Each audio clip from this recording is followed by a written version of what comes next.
Morning all. Morning. Welcome back to Coffee and Friends. And a special welcome to Nick Barber, who's come all the way from Canada just because he heard Kelvin was going to be speaking.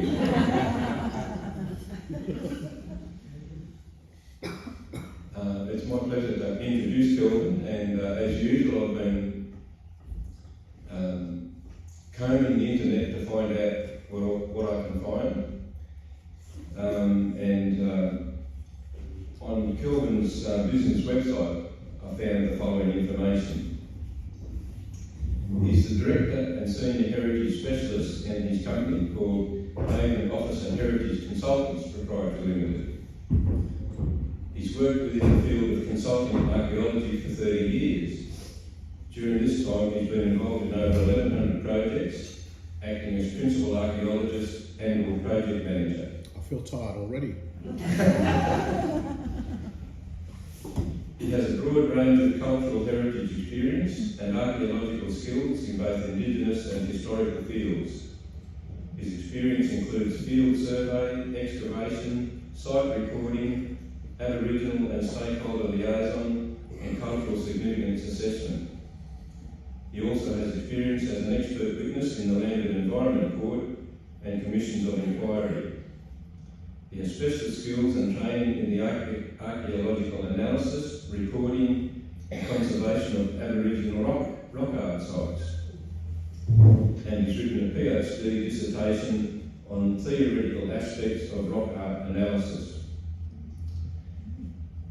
He came to Berry in 2005, and you probably know that he lives on that beautiful property out at Broughton Vale.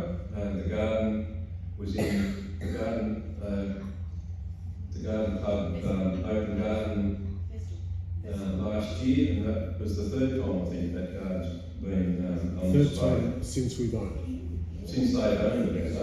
It appeared in the first festival back when it was owned by Mr. Slaughter. So it's probably well known to all of you.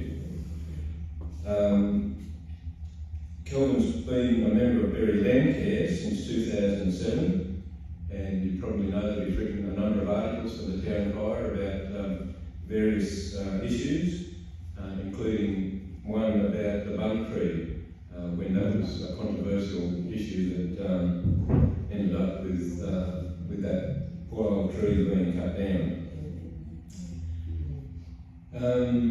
He's been the chair of Berry Land Care for a couple of years, and he's now the vice chair.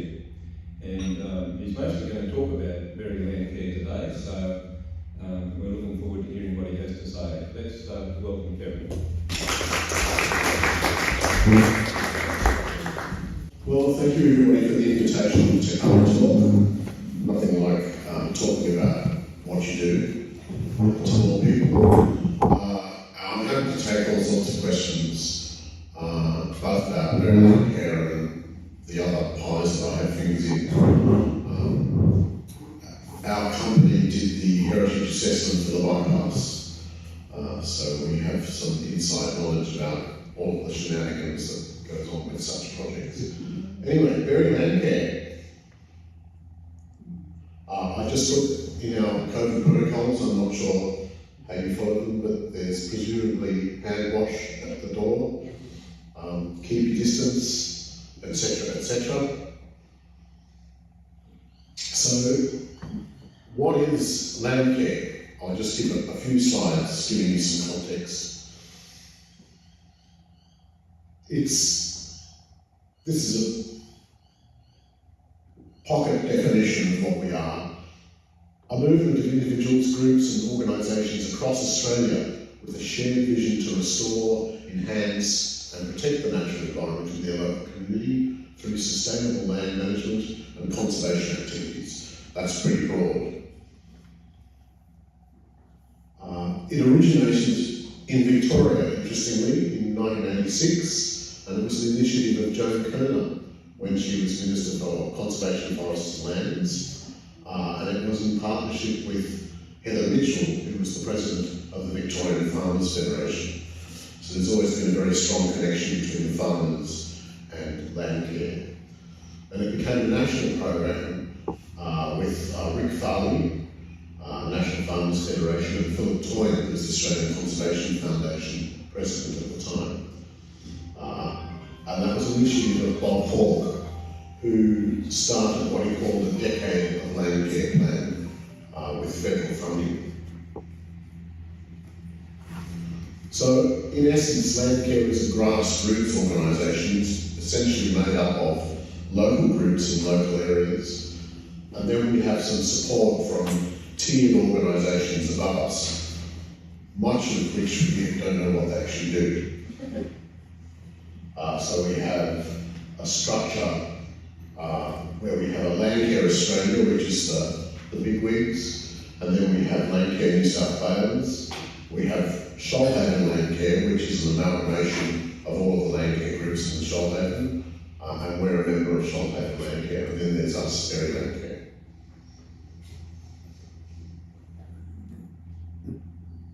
So as I said, it's essentially local groups. Each group has a project plan and objectives, and we get support from those tiers above us. We're also aligned with Shoalhaven City Council, who run a bush care program, and they provide insurance and support for bush care groups. But the bush care groups are part of Berry Land Care. So Berry Land Care is essentially an umbrella organisation for a whole lot of smaller local communities that may work either on their own properties or on a common area where we're trying to rehabilitate. Or in fact, as you'll learn, we have park care groups as well, which work in council-owned parks. So Berry Land Care formed in 2002, and it evolved with 3 groups that already existed who were interested in caring for particular parts in the local area. There's the Camp Quality Park, Bundawater Reserve, and the Moyne Hill Reserve. Those 3 groups of people came together in 2002 and called themselves Berry Land Care, and we became an incorporated organisation a few years later in 2005.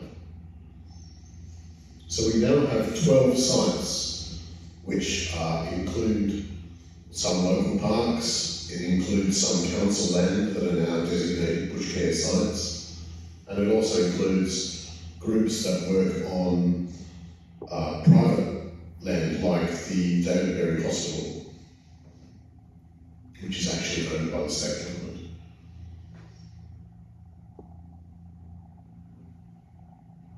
Most of those sites, most of those groups meet regularly once a month and have a working bee and other events. And our usual activities are weeding, planting and pruning. So this year and several of the previous years have just been mad with the weed growth. And as I'm sure you're all aware in your own gardens. And so it's a full-time job trying to keep up with some of the usual suspects in Berry. Small leaf privet, moth vine, wild tobacco, broadleaf privet, and the list goes on and on. Lantana, how can I forget lantana? But essentially it's a good excuse to get together and have a cup of coffee and discuss and form a local community. Now here are some wordy objectives for Berry Land Care. I'm not sure that I'll read them all out, but it's essentially about caring for your environment, trying to educate people, taking the opportunity to engage people in their environment, sharing information, education, and developing partnerships and running projects, trying to get funding for things. Now we've been a bit slack on this lately, but we try and advertise our working bee dates and times in social media. So the 2 various social media sites, we tend to try and advertise those. and everyone is welcome. You don't necessarily have to be a member of Berry Lane Care, although you can. There's a slide later about how to become a member of Berry Lane Care. There are 3 types of sites in Berry Lane Care. There's land care, bush care and park care. There's all sorts of other things such as river care, dune care, insert word here care.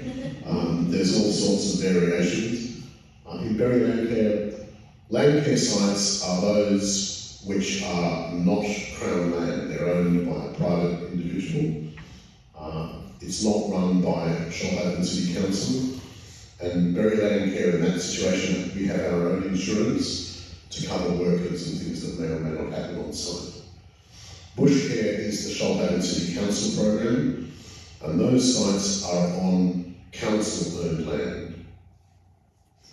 And each of those Bush Care sites will have its own program and priorities. Park Care is another Shoalhaven City Council program, and that is for actual parks, essentially places where the grass is mowed, and there are many park care sites in Berry as well. Here's a map of all of the Berry Lane Care sites, including park care, bush care and land care.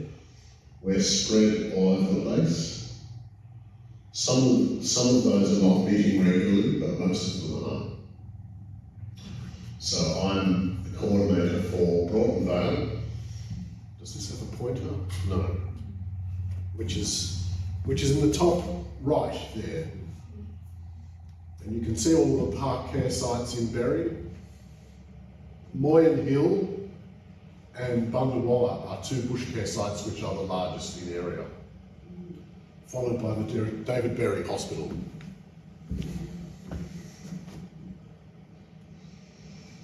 So I'll just briefly run through each of those sites.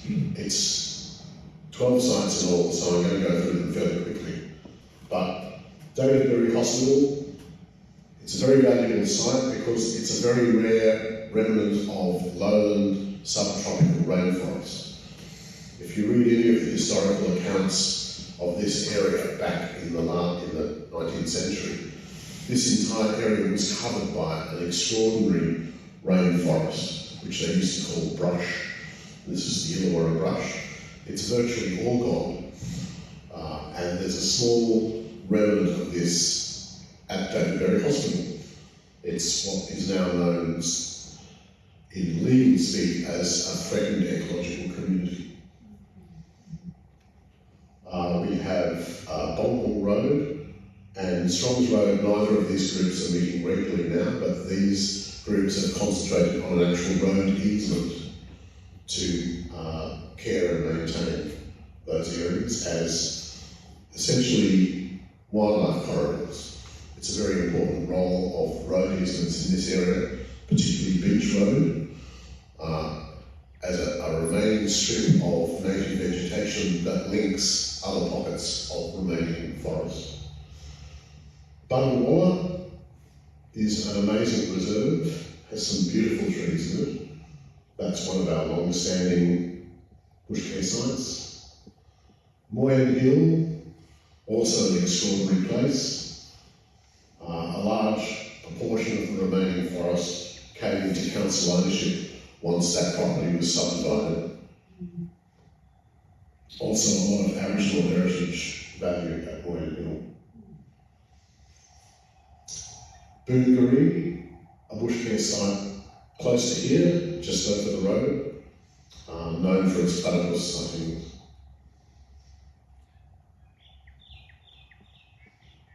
Tiggles Lane, there's a section of what used to be Boundary Road, which is now not used, thanks to some old wooden bridges being washed out many, many years ago. And it is now one of those valuable linking vegetation strips, which is acting as a wildlife corridor. Broughton Vale, the site I'm a coordinator of, began with an amazing effort to remove coral trees, which was done with the assistance of government money. and then has been planted out, and it's one of the amazing success stories of how removal of weeds and then deliberate planting can reintroduce essentially riparian rainforest. Migrating parks. So here are the park care sites. We have active groups who meet monthly to care for these parks. Council does the heavy lifting in terms of mowing, but much of the weed removal and so forth is done by an army of volunteers. George's Street, which of course was started by the Berry Garden Club and supported by Garden Club members. Sawmill Reserve is a little bit of land tucked away behind a bus stop in Berry. Undeveloped, has a lovely character to it. It used to be a sawmill site. Then of course Alexander Street with its famous ducks, beautiful park. Princess Street, both having Town Creek running through them. So that's all of our Berryland care sites. A quick word about some of the Berryland care projects that we have been involved in or are still involved in.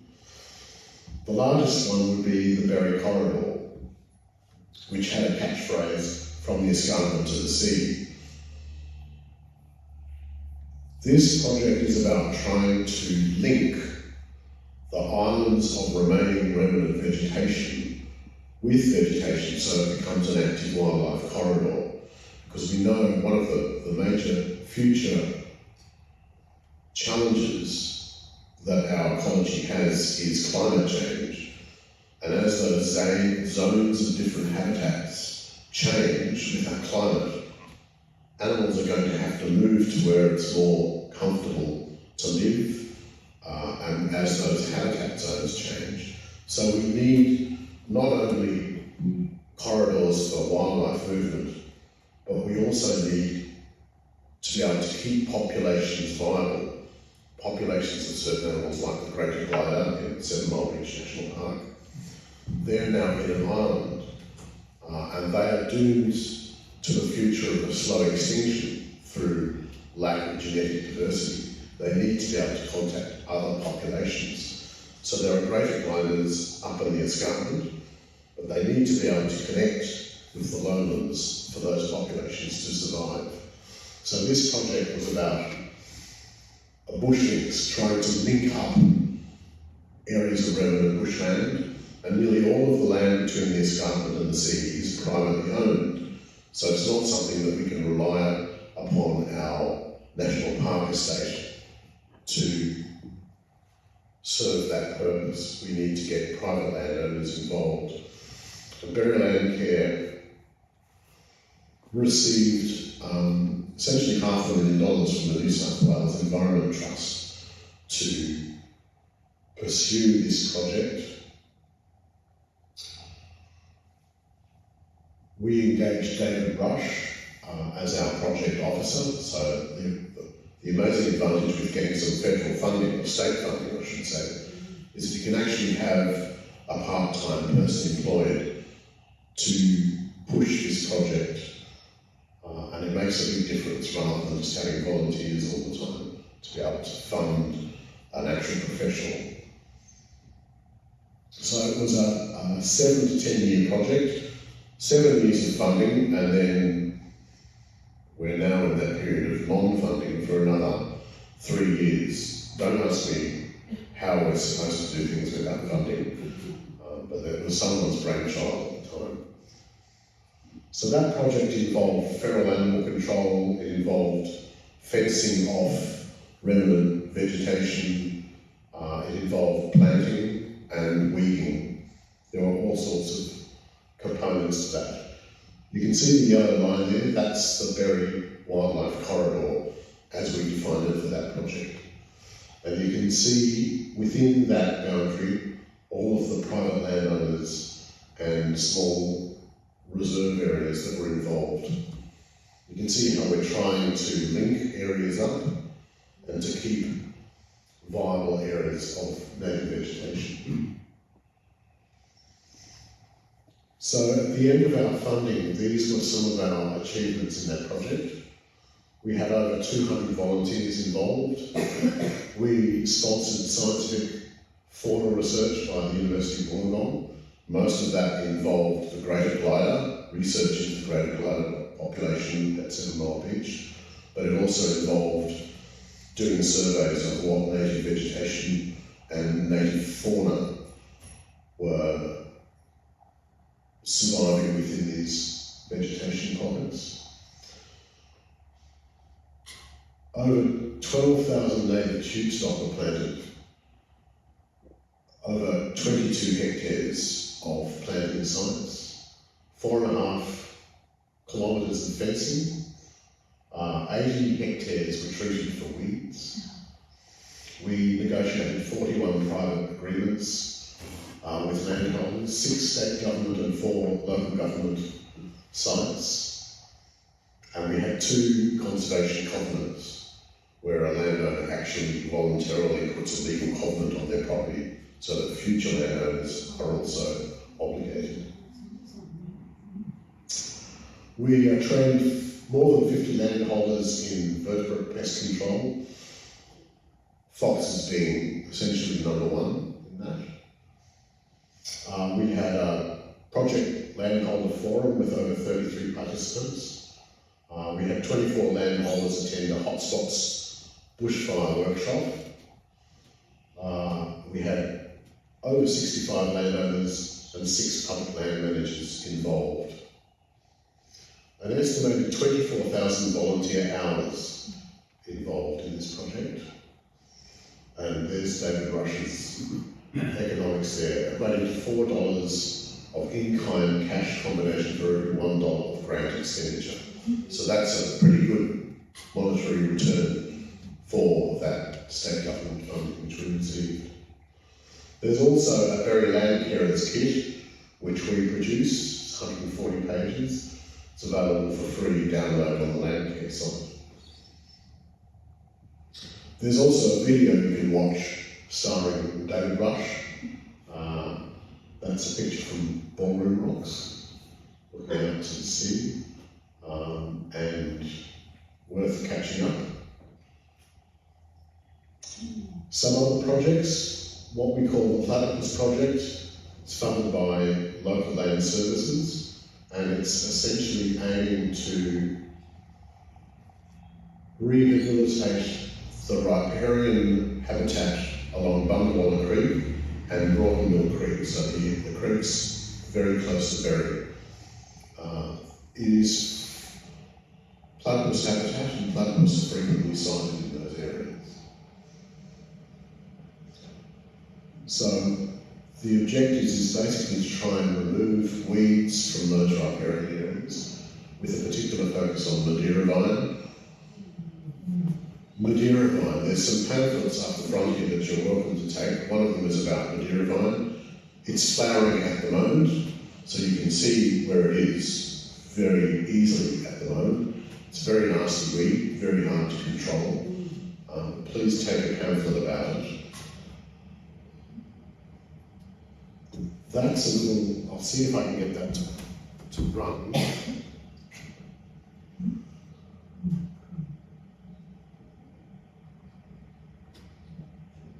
It's not going to work for me.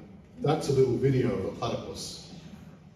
I'll try and get it to work later.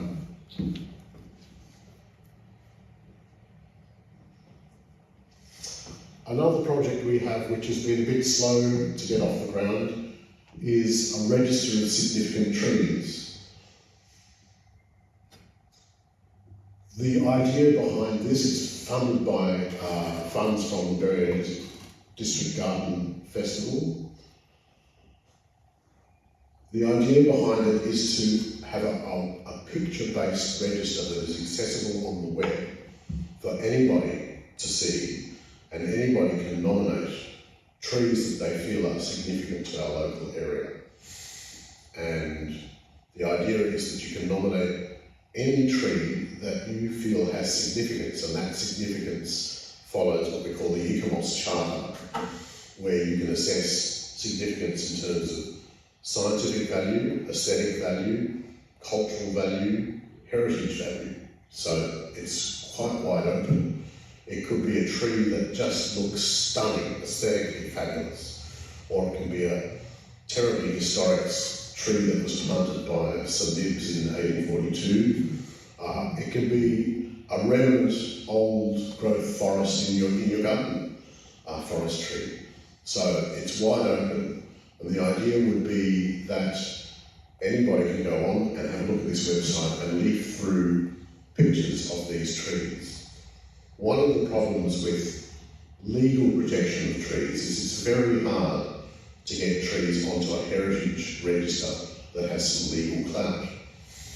And many trees never make it. So we've mentioned the bum tree before. The bum tree is one of those trees that I had in mind that should have been on a register. The register that we're proposing doesn't have any legal status to the trees on it, but it increases their profile in the public so that it will be much harder for Joanna Gash to decide this tree has to go because of road safety. If it has an established support group behind it and it's much more visible. The bum tree was very visible to the local community anyway. And the bum tree would be a tree that would posthumously go onto this register in any case. I think it's a great idea, and it's a grassroots type of register. There's no legal protection given to it, but it would raise the image and raise consciousness about the value for trees. And Berry is the town of trees, of course. So this is a wonderful place to try this idea.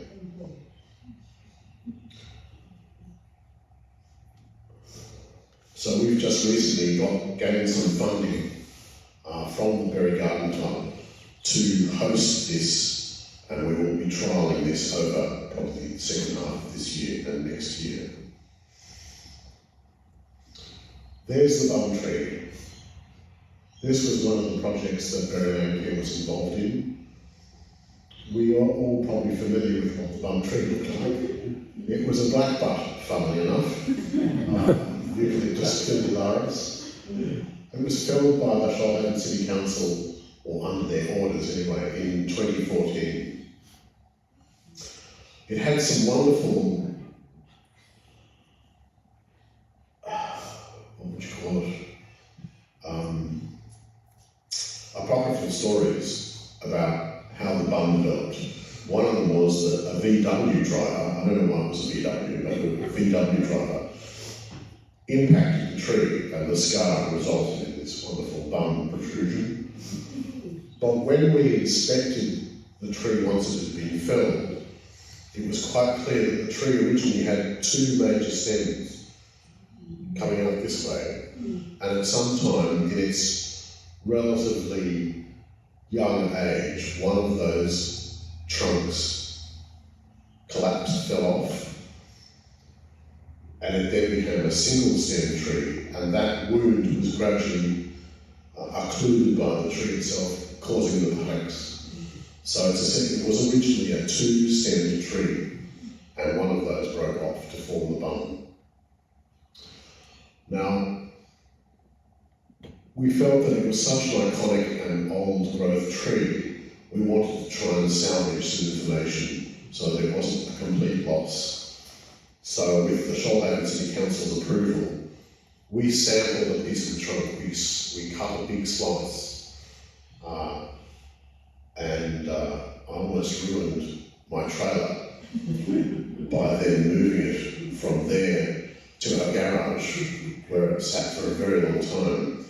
And what we did is we slowly sanded and polished that slice so that you could see all of the tree rings.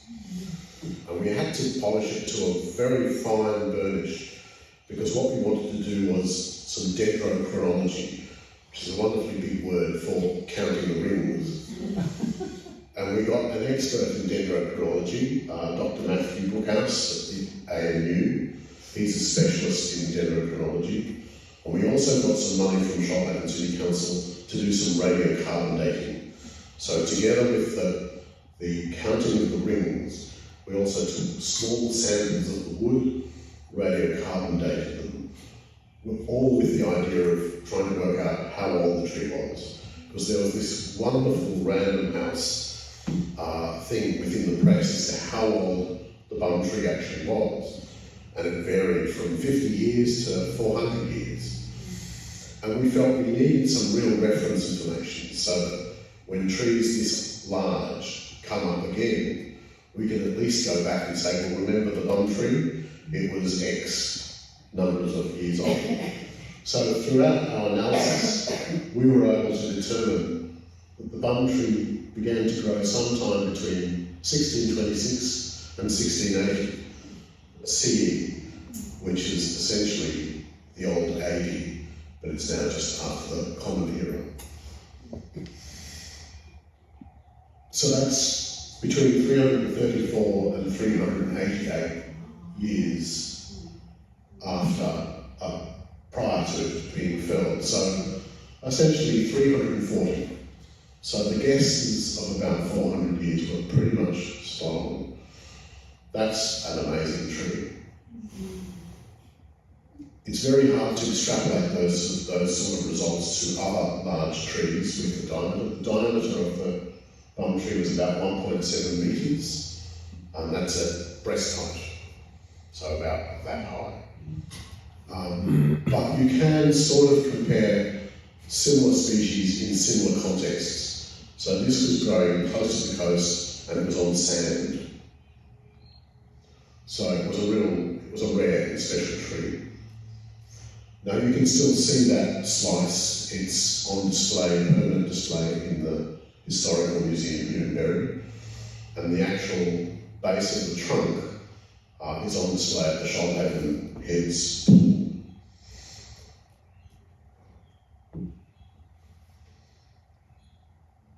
So, if you're interested in Berry Lane Care and you'd like to become a member, there's no membership fee, which is the wonderful thing, so all you have to do is fill out a form, and we welcome you. If you're interested in being an active member, have a look at the notices of working bees in the social media and just turn up, see if you like it. You don't have to work like a Trojan. In fact, you can sit down and point if you wish, or just ask stupid questions about how to get rid of weeds or what should I plant in my garden. We're used to that and we love stupid questions. Having an email address is an advantage because we send regular newsletters and notices via email. And membership is free, always has been. There we go.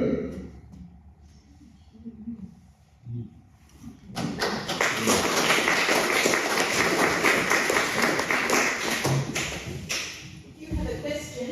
I'll just bring the microphone. Anyone got a question?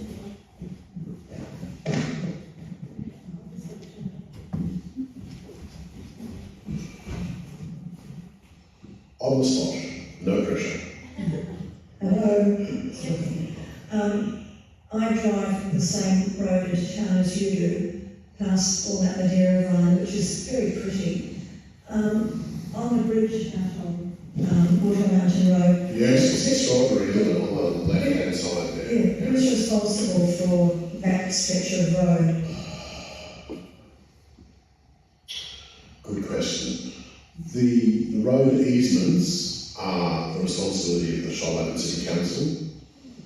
We have just recently managed, from many years of pressure, to get Transport for New South Wales to spend some money trying to control Madeira vine infestation in the easement around the bypass. There's a major infestation up there, and every time it floods, bits of Madeira vine go down the stream. And that, I believe, that work is starting this Friday, so it's been many years in the making. However, most of the Madeira vine there, downstream of the bridge, is private land, and it's the private landowner who has responsibility. Madeira vine is a weed of significance, which means it has some national status as an environmental weed.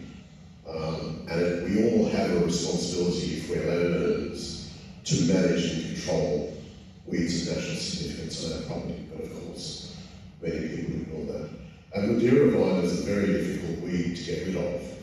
I've had Madeira vine on my property since we got there in 2005, and I'm still pulling bits of it out. It has little corms on its vines that fall off as soon as you look at them. And each one of them will develop into a plant. And many of them lie dormant in the soil for years before they decide, oh, I'm going to pop up now and grow. So it's a very hard weed to get rid of. What you don't want to do is just pull it out, rip it out of the trees, because the corms go everywhere. And every little bit of the stem can grow again. Each corm will grow, and it also has underground tubers, which will also restart. The only good thing about it is that it's all edible. The leaves are edible, the tubers are edible. I wouldn't eat the corms, but yes, they are all edible, but of course, make sure it hasn't been sprayed.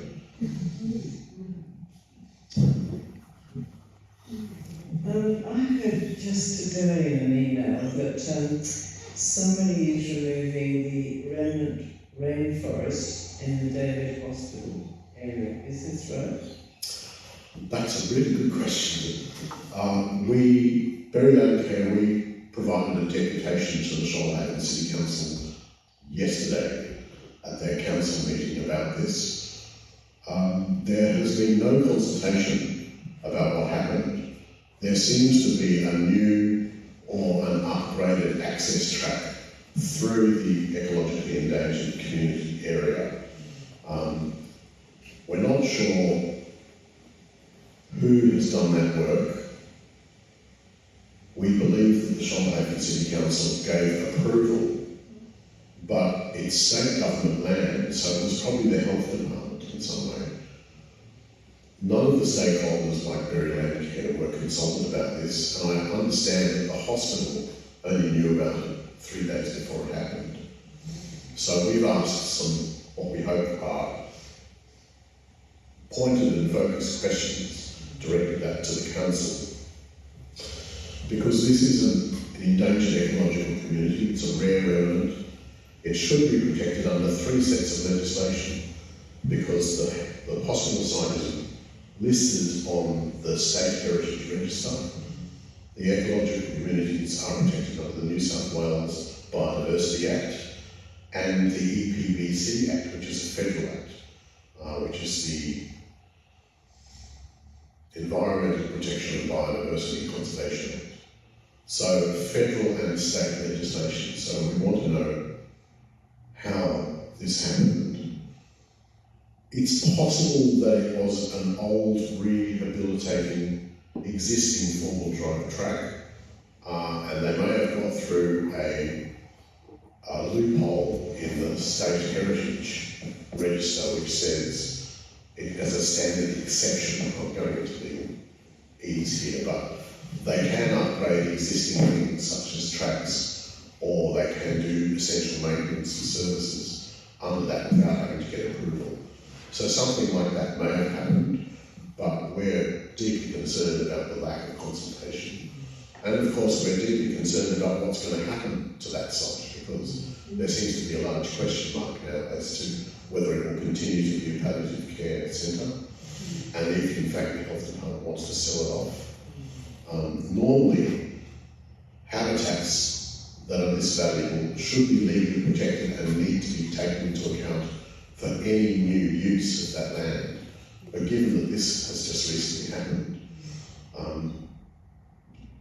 the things that should trigger assessments don't seem to have happened in this case.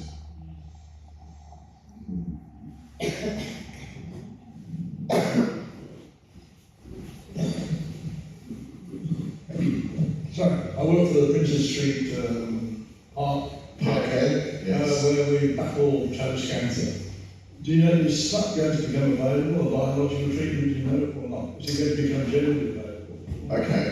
Good question. This is about smut fungus, which is a type of fungus that attacks wandering Jew or wandering Travescantia.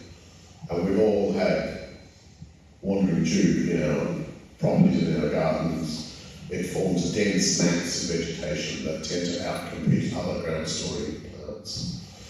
Berry Land Care were involved in the trial introduction of this smut fungus in New South Wales a couple of years ago, and one of the monitoring sites was Broadden Vale Bushcare site, and it was a successful trial, and it's now out there in New South Wales, and it's available for anybody to distribute and plant.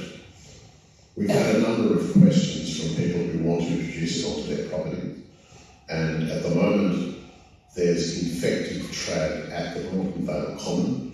It's probably in many other locations around the area as well, but I'm certainly available to help people take samples for themselves and to transplant it on their sites. So there's no problem with doing that now. It was a very interesting project. CSIRO, following the work that had been done in New Zealand, as part of this project, they found a fungus in South America. Wandering trad is a South American plant, and they did a lot of research, and this smut is specific to this species of Travescantia. It doesn't affect any other plants, and it's host specific, so that's what you want for a biocontrol. And it doesn't eradicate trad, so you'll be disappointed if it just disappears from your property. But what it does is it destroys the vigour of the plant and makes it more possible for native species to get an elbow in and to grow alongside trad. So it's wonderful. Hopefully we will be involved in a new project trying to find a biocontrol for small leaf privet in the next couple of years. We're just waiting to see whether that will get funding. That's in partnership with one of the institutes in Orange. So if you want trad, come and see me, and I can show you where to get it from. I don't want trad. You don't? So it's trad smut. Yes, I'm a purveyor of smut. Careful what you say. A suggestion, if you want to get the smut, come and volunteer at one of our sites, and prize the reward will be taking some of the smut back with you. That's true. Smut is present at Burgery as well as Broadden Vale, and many others. Once you know what to look for, you'll recognise it. Yeah. My mind is stuck back in the Madeira vine.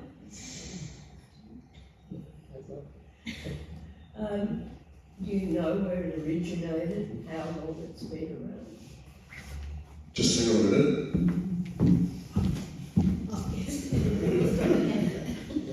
Madeira vine. It's South American. Yeah. And it's pretty named, it's lamb's tail. And it does look pretty when it's in flower, and it's flowering at the moment, so it doesn't look just like a whole bunch of lamb's tails flapping around. But yes, it's South American. There is a biocontrol, which is a Madeira vine beetle, but berry is at the transition where it becomes less effective. It was trialled many years ago, and they had encouraging results further north where it's warmer. Yeah. Feel free to take one of these. Any other questions?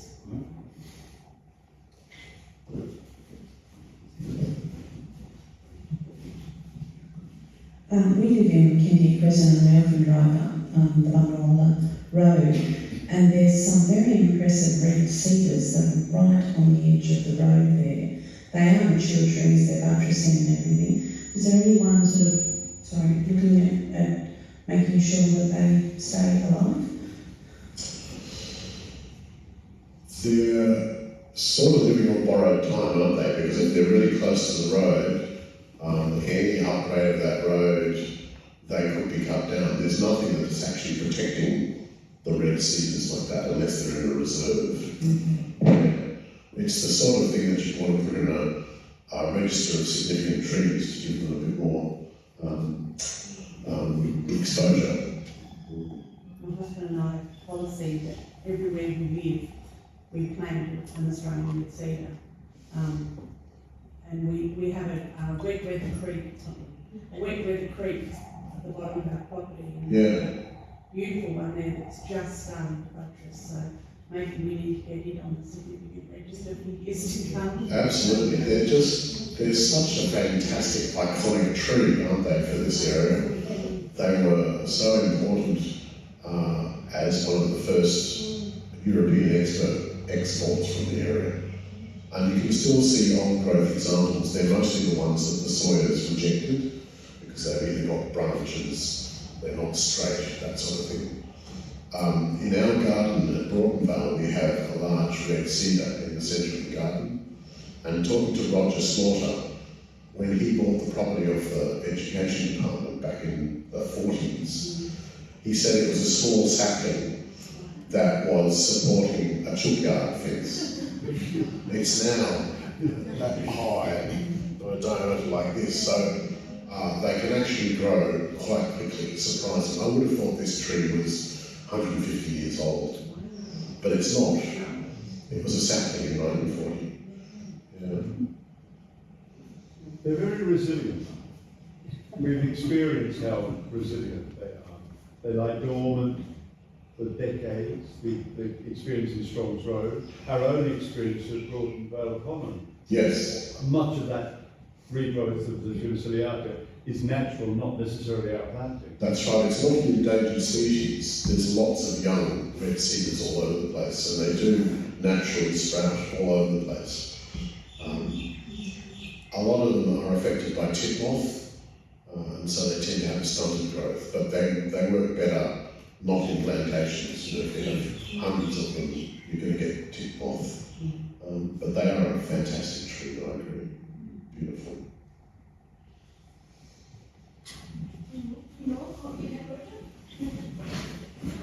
Kelvin, on one of your slides, it mentioned about numerous platypus, I think. I'm not sure whether it was Broughton Creek further up, or how many roughly do you think there are up there? It's really hard because in order to get a sighting of a platypus, you basically have to be there at the right time, which is on dawn or dusk, or you have night vision. And so if you actively stake out an area of the creek and are there on the evening or early in the morning, there's a good chance that you'll see one. They're regularly sighted just upstream of the main Berry Bridge, the old highway bridge. That one there that you can see in the picture is one that I observed just up near our place, so upstream of Boundary Road. I haven't seen it since, although I have only gone back early in the morning once, I have to admit, to try and see it again. So they're very secretive, but they are there. In Broadenvale Common, they were regularly seen for many years, but we haven't actually seen one there specifically at the Common for some time now. But my sighting was about 2 kilometres downstream of the Common, so we know that they're there. So you just got to be lucky and be in the right place at the right time. It's more than luck. If you what you need to do is to identify a really nice place which you think is platy friendly, and essentially that's a good pool with a rocky floor, cobbles, and just sit quietly on evening or early morning. Yeah. They don't have good eyesight, so it doesn't matter if you're sticking out like a sore thumb, but just be still and quiet. I had a question about your activities related to wildlife. You mentioned the project that you're trying to establish a corridor for wildlife.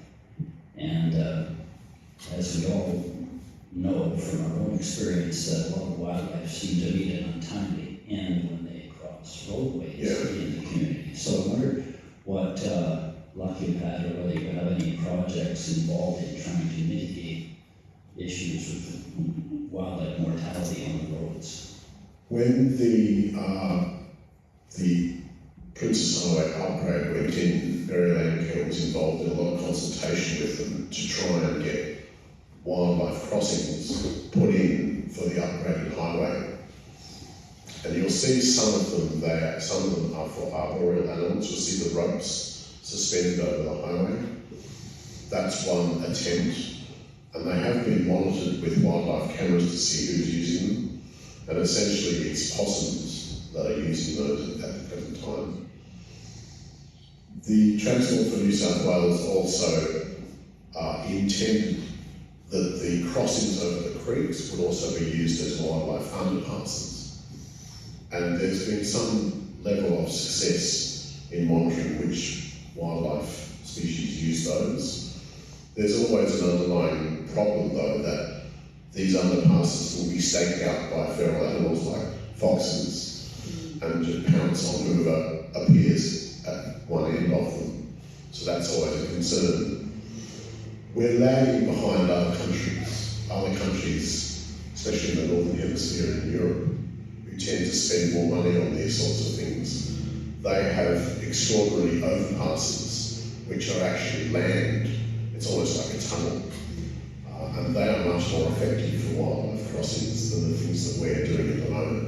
But it's just a matter of more and more pressure on organisations like Transport for New South Wales to improve their wildlife crossings. It is a major issue. There have been attempts to try and scare animals away from highways with deflectors, so they deflect the light from our car headlights and deflect it out away from the highway to try and scare animals. But I think the jury is out as to whether how effective they actually are. Yeah. So we have tried, that was one of our main concerns for the corridor, because the highway essentially bisects the corridor.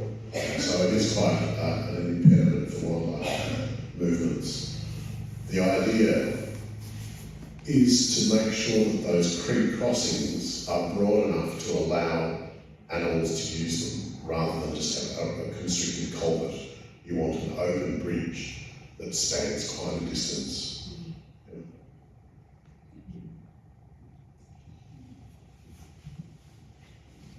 Yeah. Any other questions? You mentioned foxes being a problem. Yeah. Is there a problem with domestic cats that have gone feral as well? Absolutely, yeah. The problem with cats is that they're more intelligent than your average fox in that they don't take baits. So 1080 is good for most non-endemic animals like foxes. It's interesting that Australia's native mammals tend to have resistance to 1080 because it's also found in some of our native flora, which is really interesting. But cats are much more wary than foxes, so we need something much more intelligent to try and get to grips with cats. The fox and cat predation is colossal in Australia. I've forgotten the figures, but they're responsible for taking a huge mass of native fauna. Some really interesting developments in Central Australia have been computerised machines. They essentially have been programmed to try and recognise the profile of a cat and distinguish it from native animals like wallabies, bettles, those sorts of things. And when they actually recognise the profile of a cat, they will spray out poison which gets on their fur. The cats go away and lick themselves clean, and that way poisons the cat and not other native animals. They've had some really interesting results, some success in the Northern Territory, and I believe also Western Australia. So each of those units, of course, is very costly, but that is a promising sign for cat control. It is really a very pressing issue in Australia that there hasn't been enough political will to look at. And it's emotional, because if you develop biocontrol for cats, there's a lot of cat owners there who are concerned about their pets, and rightly so.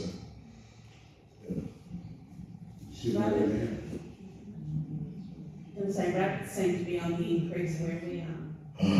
Yeah, rabbits, it's just that usual offence-defence relationship where we get another strain of Khaleesi virus, we release it, there's a down trend in the population, and then gradually they develop a resistance, and the population comes up again. So these things are very complicated.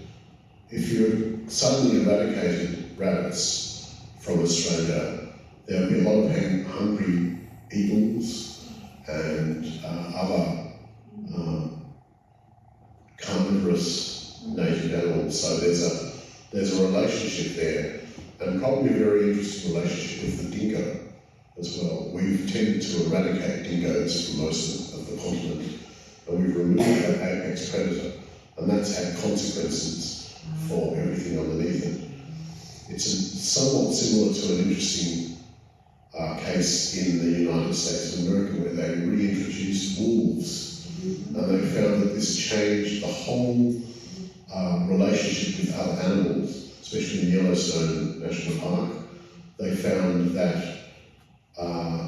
once they reintroduced wolves, there was an apex predator that controlled the moose and the deer, and the erosion and the grazing that those animals were causing changed the forest and the vegetation type. So it's a very interesting relationship. And they believe that the dingo might also have some relationship with predation on rabbits. And foxes, along with foxes also. Well, thank you very much, Kelvin. It's been a wonderful morning learning all about that. Thank goodness for Landcare, protecting all our different areas, and thank you for your role in it, and for coming this morning to tell us all about it. It was a pleasure.